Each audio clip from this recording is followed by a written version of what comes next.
नमस्कार। ये रामायण कथा पूरी तरह से श्रीमद् वाल्मीकि रामायण के ऊपर आधारित है। यदि आप इसका निरंतर श्रवण करते रहना चाहते हैं तो इस चैनल को सब्सक्राइब जरूर कर लें और आगे आने वाली सभी पॉडकास्ट के नोटिफिकेशन के लिए बेल आइकन को भी जरूर से प्रेस कर दें। अब हम सुनेंगे 11वां सर्ग, वो सीता नहीं है। ऐसा निश्चय होने पर हनुमान जी का पुनः अंतपुर में और उसकी पानभूमि में सीता का पता लगाना, उनके मन में धर्मलोभ की आशंका और स्वतः उसका निवारण होना। फिर उस समय उस विचार को छोड़कर महाकपि हनुमान जी अपनी स्वाभाविक स्थिति में स्थित हुए और वे सीता जी के विषय में दूसरे प्रकार की चिंता करने लगे। उन्होंने सोचा, भामिनी सीता श्री रामचंद्र जी से बिछड़ गई हैं। इस दशा में वे न तो सो सकती हैं, न भोजन कर सकती हैं, न श्रृंगार एवं अलंकार धारण कर सकती हैं। फिर मदिरापान का सेवन तो किसी प्रकार भी नहीं कर सकती। वे किसी दूसरे पुरुष के पास हो, देवताओं का भी ईश्वर क्यों न हो, नहीं जा सकती। देवताओं में भी कोई ऐसा नहीं जो श्री रामचंद्र जी की समानता कर सके। अतः अवश्य ही ये सीता नहीं, कोई दूसरी स्त्री है।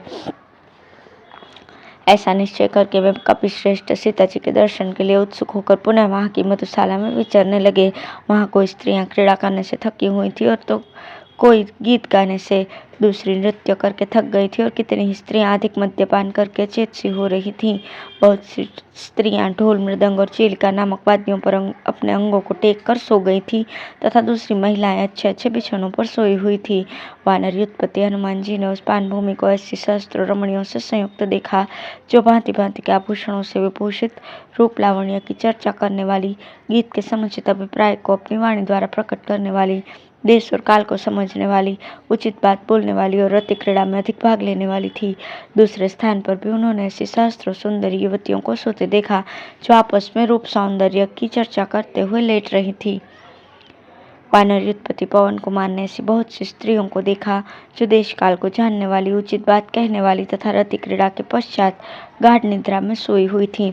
उन सब के बीच में महाबाहु असुरराज रावण विशाल गौशाला में श्रेष्ठ गौओं के बीच सोए हुए सांड की भांति शोभा पा रहा था।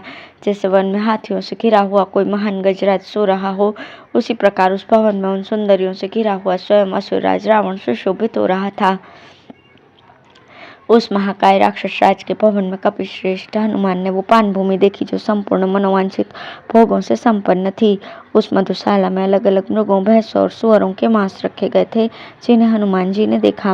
वानर सिंह हनुमान ने वहां सोने के बड़े बड़े पात्रों में मोर, मुर्गे, सुअर, गेंडा, शाही, हरिण तथा मयूरों के मांस देखे, जो दही और नमक मिलाकर रखे गए थे। वे अभी खाए नहीं गए थे। क्रुकल नामक पक्षी, भांति भांति के बकरे, खरगोश आदि खाए हुए भैंसे, एक शल्य नामक मत्स्य और भेड़ें, ये सब के सब रांध पका कर रखे हुए थे। इनके साथ अनेक प्रकार के और भी भोजन थे। भांति भांति के पेय तथा भक्ष्य पदार्थ भी विद्यमान थे। जीभ की शिथिलता दूर करने के लिए खटाई और नमक के साथ भांति भांति के राग और खांडव भी रखे गए थे। बहुमूल्य बड़े बड़े नुपुर और बाजूबंद जहाँ तहाँ पड़े हुए थे। मद्यपान के पात्र इधर उधर लुढ़काए हुए थे। भांति भांति के फल भी बिखरे पड़े थे। इन सब से उपलक्षित होने वाली वो पानभूमि जैसे फूलों से सजाया गया था, अधिक शोभा का पोषण एवं संवर्धन कर रही थी। यत्र तत्र रखी हुई सुदृढ़ सैयाओं और सुंदर स्वर्णमय सिंहासनों से सुशोभित होने वाली वो मधुशाला ऐसी जगमगा रही थी कि बिना आग के ही जलती हुई सी दिखाई देती थी। अच्छी चौक प्रकार से सज्ज किए गए नाना प्रकार के विविध मांस चतुर रसोइयों द्वारा बनाए गए थे और उस पानभूमि में पृथक पृथक सजा कर रखे गए थे। उनके साथ ही स्वच्छ दिव्य सुराएं और कृत्रिम सुराएं भी वहां रखी गई थीं। उनमें शर्करा शव, माध्विक, पुष्पाशव और फलाशव भी थे। इन सबको नाना प्रकार के सुगंधित चूर्णों से पृथक पृथक वाषित किया गया था। वहां अनेक स्थानों पर रखे हुए नाना प्रकार के फूलों, सुवर्णमय कलशों, स्फटिक मणि के पात्रों तथा जाम्बुनत के बने हुए अन्य अन्य कमंडलुओं से व्याप्त हुई वो पानभूमि बड़ी शोभा पा रही थी। चांदी और सोने के घड़ों में जहाँ श्रेष्ठ पेय पदार्थ रखे थे, उस पानभूमि को कपिवर हनुमान जी ने वहां अच्छी तरह घूम घूम कर देखा। महाकपि पवन कुमार ने देखा, वहां मदिरा से भरे हुए और सोने और मणियों के भिन्न भिन्न पात्र रखे गए हैं। किसी घड़े में आधी मदिरा शेष है तो किसी घड़े की सारी पी ली गई है तथा किन्हीं किन्हीं घड़ों में रखे हुए मद्य सर्वथा पिए नहीं गए थे। हनुमान जी ने उन सबको देखा।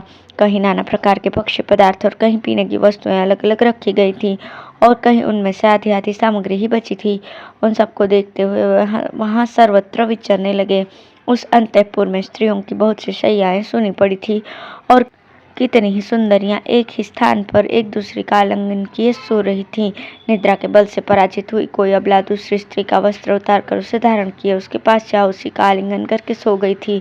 उनकी सांस की हवा से उनके शरीर के विविध प्रकार के वस्त्र और पुष्पमाला आदि वस्तुएं उसी प्रकार धीरे धीरे हिल रही थी जैसे धीमी धीमी वायु के चलने से हिला करती हैं। उस समय पुष्पक विमान में शीतल चंदन, मध्य मधुरस, विविध प्रकार की माला, भांति भांति के पुष्प, स्नान सामग्री, चंदन और धूप की अनेक प्रकार की गंध का भार वहन करती हुई सुगंधित वायु सब और प्रवाहित हो रही थी। उस असुरराज के भवन में कोई सांवली, कोई गोरी, कोई काली और कोई स्वर्ण के समान कांति वाली सुंदरी युवतियां सो रही थीं। निद्रा के वश में होने के कारण उनका काम मोहित रूप मुदे हुए मुख वाले कमल पुष्पों के समान जान पड़ता था। इस प्रकार महातेजस्वी कपिवर हनुमान ने रावण का सारा अंतःपुर छान डाला, तो भी वहां उन्हें जनक नंदिनी सीता का दर्शन नहीं हुआ।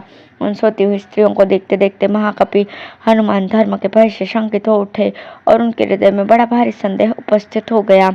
वे सोचने लगे कि इस प्रकार गाढ़ निद्रा में सोई हुई पराई स्त्रियों को देखना उचित नहीं, यह तो मेरे धर्म का अत्यंत विनाश कर देगा।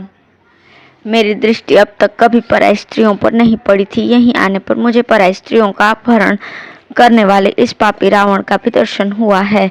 ऐसे पापी को देखना भी धर्म का लोप करने वाला होता है। तदंतर मनस्वी हनुमान जी के मन में एक दूसरी विचारधारा उत्पन्न हुई। उनका चित्त अपने लक्ष्य में सुस्थिर था, अतः ये नई विचारधारा उन्हें अपने कर्तव्य का ही निश्चय कराने वाली थी। इसमें संदेह नहीं कि रावण की स्त्रियां निशंक सो रही थी और उसी अवस्था में मैंने उन सबको अच्छी तरह देखा है, तथापि मेरे मन में कोई विकार नहीं उत्पन्न हुआ है। संपूर्ण इंद्रियों को शुभ और अशुभ अवस्थाओं में लगने की प्रेरणा देने में मन ही कारण है, किंतु मेरा वो मन पूर्णतः स्थिर है, उसका कहीं राग या द्वेष नहीं है। इसलिए मेरा ये परस्त्री दर्शन धर्म का लोप करने वाला नहीं हो सकता। विदेह नंदिनी सीता को दूसरी जगह में ढूंढ भी तो नहीं सकता था, क्योंकि स्त्रियों को ढूंढते समय उन्हें स्त्रियों के ही बीच में देखा जाता है।